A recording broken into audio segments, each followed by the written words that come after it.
J.K. Rowling, Harry Potter and the Chamber of Secrets. Chapter 1 The Worst Birthday. Page 1, 2, 3, and 4.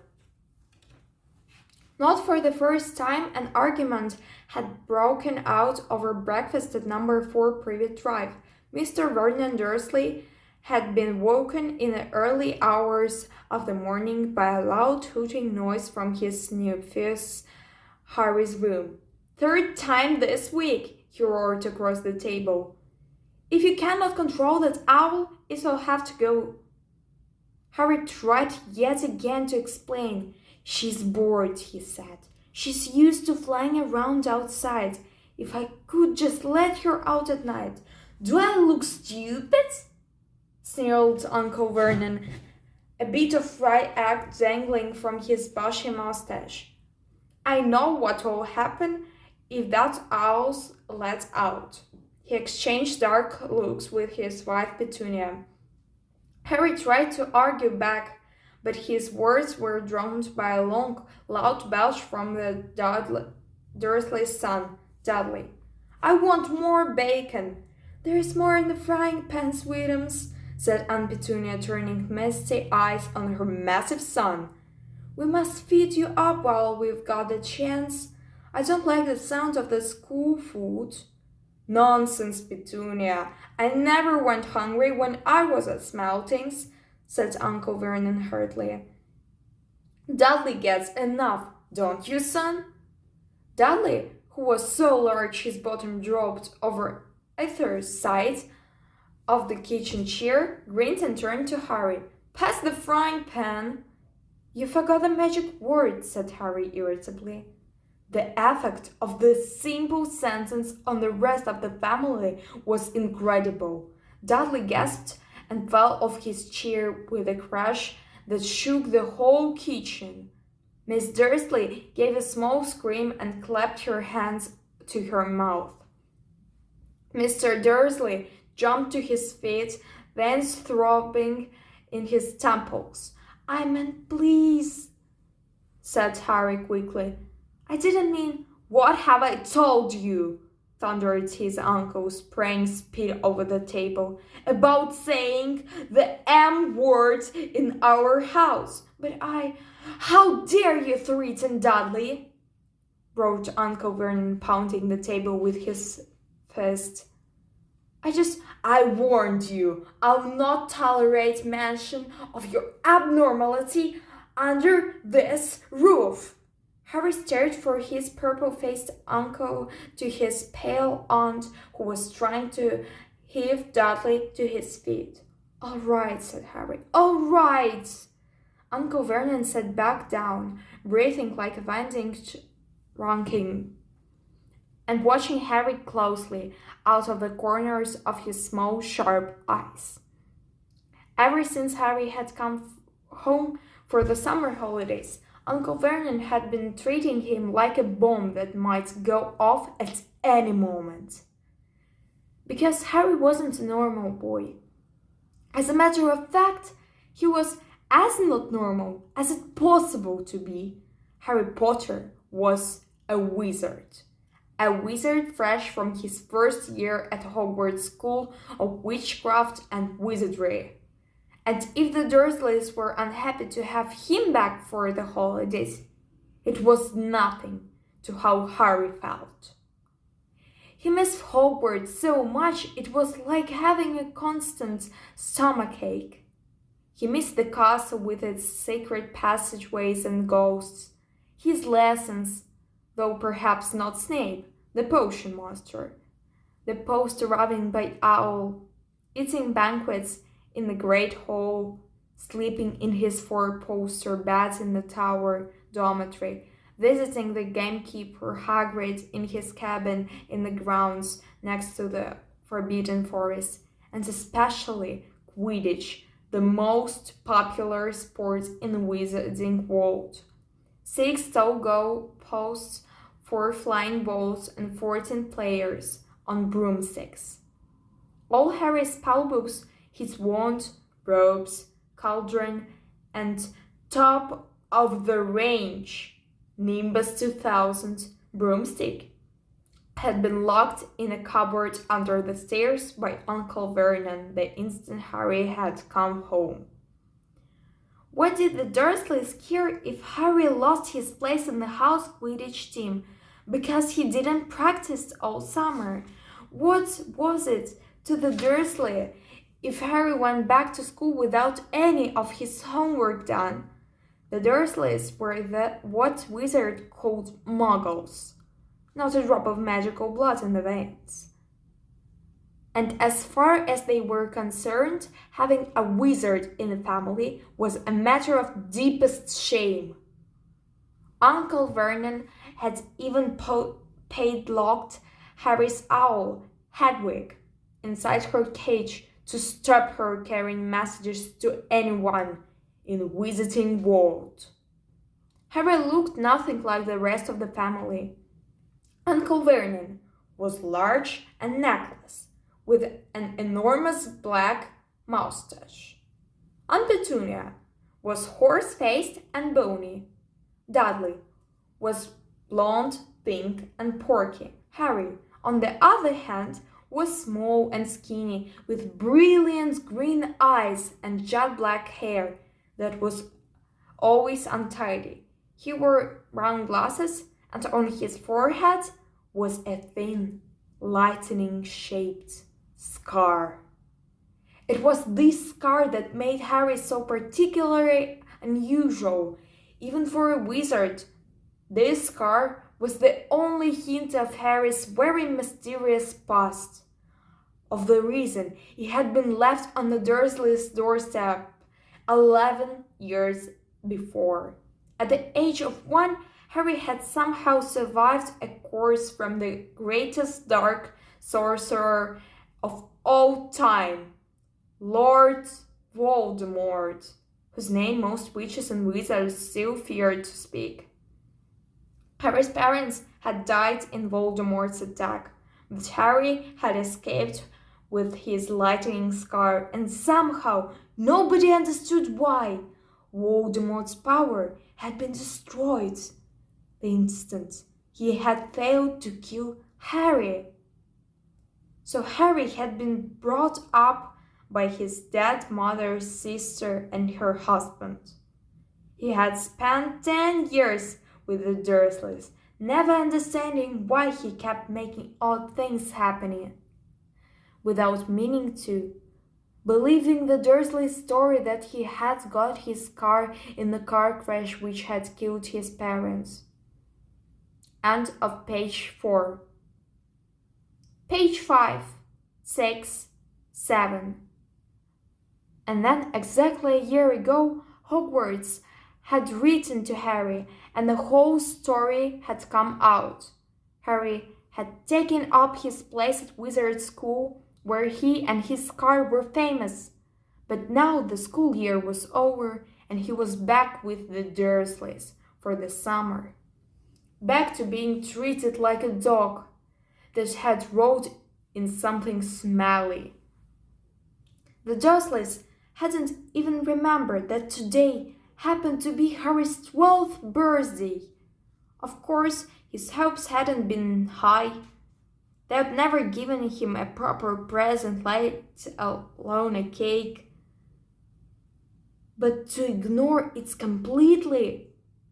At that moment, Uncle Vernon cleared his throat importantly and said, "Now, as we all know, today is a very important day." Harry looked up, hardly daring to believe it. "This could well be the day I make the biggest deal of my career," said Uncle Vernon. Harry went back to his toast. Of course, he thought bitterly. Uncle Vernon was talking about the stupid dinner party. He had been talking of nothing else for a fortnight. Some rich builder and his wife were coming to dinner, and Uncle Vernon was hoping to get a huge order from him. Uncle Vernon's company made drills. "I think we should run through the schedule one more time," said Uncle Vernon. We should all be in position at 8 o'clock. Petunia, you'll be in the lounge, said Aunt Petunia promptly, waiting to welcome them graciously to our home. Good, good. And Dudley? I'll be waiting to open the door. Dudley put on a false smiling smile. May I take your coats, Mr. and Mrs. Mason? They'll love him, cried Aunt Petunia rapturously. Exactly, Dudley, said Uncle Vernon. Then he rounded on Harry. And you? I'll be in my bedroom, making no noise and pretending I'm not there, said Harry tonelessly. Exactly, said Uncle Vernon nastily. I'll lead them into the lounge, introduce you, Petunia, and pour them drinks. At 8:15, I'll announce dinner, said Aunt Petunia. And Dudley, you'll see, may I take you through the dining room? Miss Mason, said Dudley, offering his fat arm to an invisible woman. My perfect little gentleman, sniffed Aunt Petunia. And you? Said Uncle Vernon viciously to Harry. I'll be in my room, making no noise and pretending I'm not there, said Harry dully. Preciously. Now, we should aim to get in a few good compliments at dinner. Petunia, any ideas? Vernon tells me you're a wonderful golfer, Mr. Mason. Do tell me where you bought your dress, Miss Mason. Perfect. Dudley?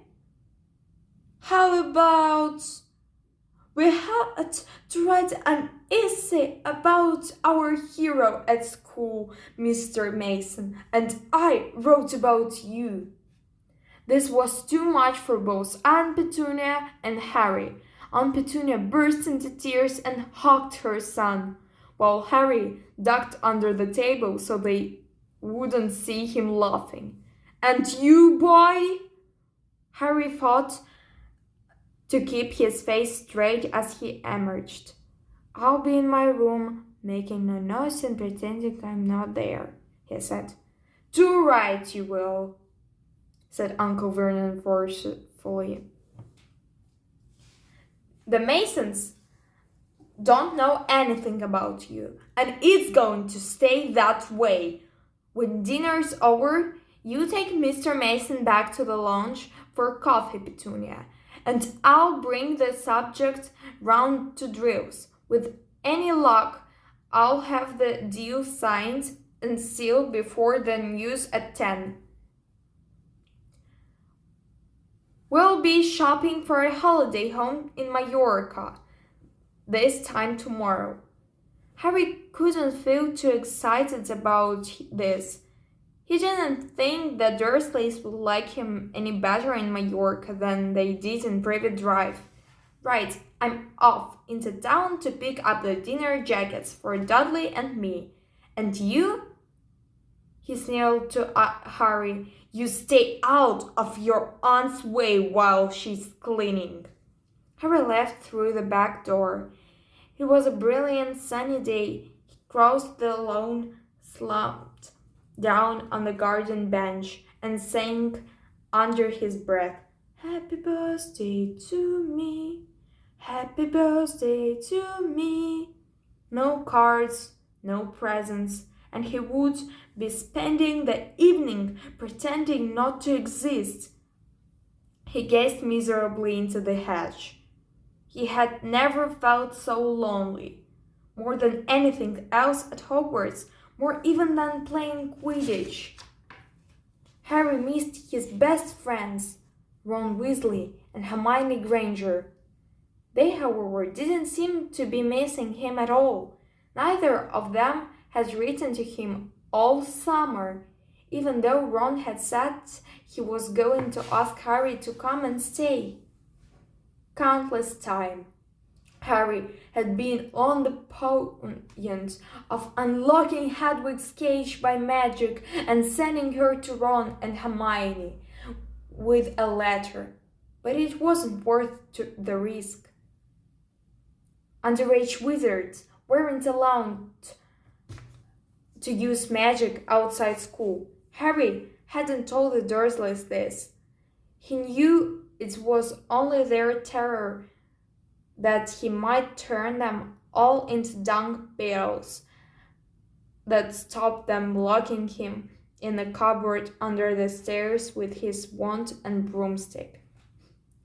End of page 7. Page 8, 9, 10, 11.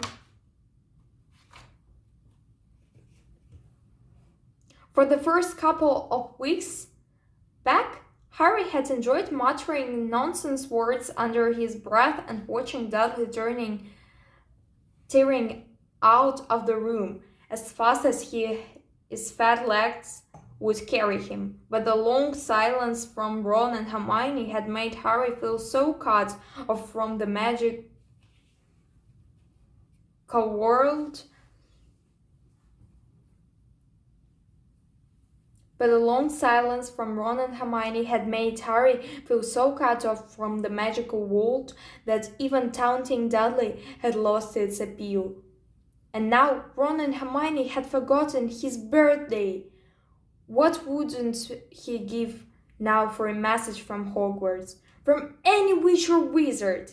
He would almost be glad of a sight of his arch-enemy, Draco Malfoy, just to be sure it hadn't all been a dream. Not that his whole year at Hogwarts had been fun. At the very end of last term, Harry had come face to face with none other than Lord Voldemort himself. Lord Voldemort might be a ruin of his former self, but he was still terrifying, still cunning, still determined to regain power. Harry had slipped through Voldemort's clutches for a second time, but it had been a narrow escape. And even now, weeks later, Harry kept waking in the night, drenched in cold sweat, wondering where Voldemort was now, remembering his livid face, his white, mad eyes. Harry suddenly sat bolt upright on the garden bench. He had been staring absent-mindedly into the hedge, and the badge was staring back. Two enormous green eyes had appeared among the leaves. Harry jumped to his feet just as a jeering voice floated across the lawn. "I know what day it is," sang Dudley, waddling towards him. The huge eyes blinked and vanished. "What?"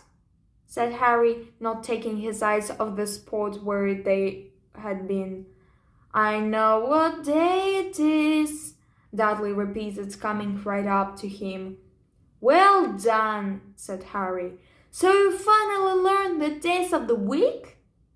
"Today's your birthday," sneered Dudley.